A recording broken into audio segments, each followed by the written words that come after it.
Donald Trump, Vladimir Putin's enabler, understanding the Republican frontrunner's fondness for Russia's strongmen.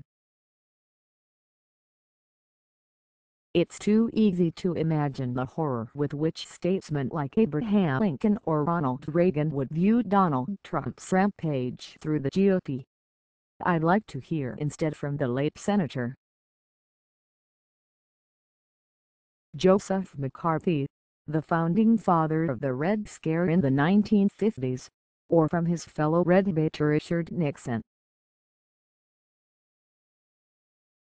I can imagine them waving a stack of papers and shouting, "I hold here in my hand a list of names of people at the highest levels of the Trump campaign who have worked for the Russian government under the direction of a former agent of the KGB."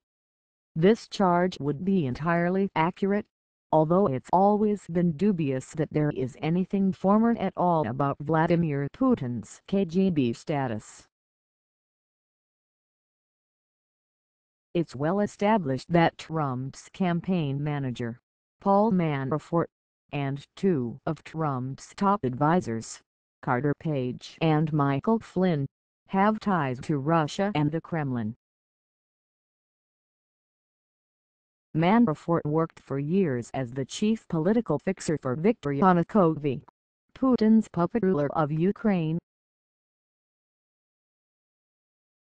Page used to work for Russian energy giant Gazprom and was recently in Moscow on Trump's behalf to explain that America shouldn't interfere in global affairs, especially Putin's talking points that come straight from Russian state-controlled TV. Trump himself has frequently praised Putin's strength while suggesting that the two of them would get along very well. Meanwhile, Putin's giant global propaganda machine promoted Trump through the GOP primary and makes it quite apparent that Moscow would much prefer him to Hillary Clinton as President Obama's replacement. What had been lacking until now was any tangible return on the Kremlin's investment. That changed last week when members of the Trump campaign worked with pro-Trump delegates to change a GOP platform amendment on American aid to Ukraine, which was invaded by Putin in 2014 and where Russian forces maintain a destabilizing conflict. The amendment originally followed the recommendation of nearly every top U.S. military and security official to provide lethal defensive weapons that would help Ukraine's fragile democracy defend itself. The Trump staff got the language changed to appropriate assistance, the meaningfully meaningless phrase that no doubt pleased Putin very much. The change also aligned Trump's position with that of Obama, who has made a foreign policy career of always doing just enough to look like he's doing something while never doing enough to get anything done.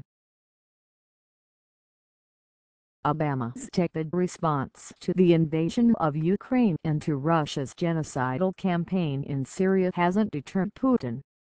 Meanwhile, other dictators and would-be autocrats from Iran to Venezuela to Turkey are watching and learning. The idea that America has a vital role to play in promoting and defending democracy around the world has long been out of fashion in the Democratic Party. This was not always the case. Following in the footsteps of Harry Truman and John F. Kennedy, Senator Henry Scoop Jackson inserted human rights into American foreign policy with legislation that tied trade to easing restrictions on immigration, especially for Soviet Jews. In a 1972 speech on the Senate floor, Jackson said, "We can, and we must, keep the faith of our own highest traditions.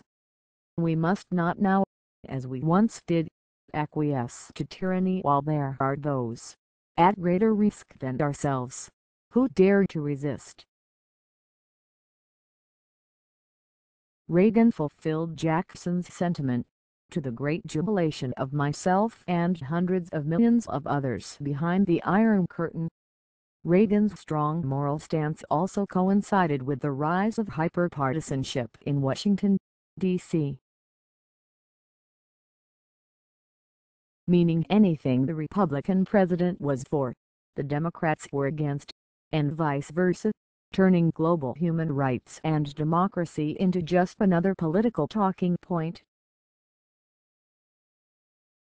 Now, on the other side of the aisle, the neo-isolationist consensus is forming, with Trump parroting America First drivel from the 1930s, which makes even less sense in today's world of globalized economies and globalized terror. This head-in-the-sand approach is matched by Obama's savvy understanding that action is always judged more harshly than inaction, especially while he's in office. The Iraq War accelerated the trend against intervention. Instead of learning lessons about how to do a better job of acting against terror, sponsoring tyrants, protecting civilian populations, and helping fragile freedoms and democracy to grow, the takeaway has been never do anything. Unsurprisingly, the power vacuum left by the U.S. has been filled by the thugs and terrorists who are growing only bolder. An America in full global retreat is creating the backslide toward the great powers era of distrust, disunity and regional spheres of influence. Yanukovych fled Ukraine in disgrace at the cost of many lives. Better still for Trump and his ilk, prevent would-be tyrants from grasping power in the first place. Kasparov is the chairman of the New York-based Human Rights Foundation, the author of Winter is Coming, and former world chess champion.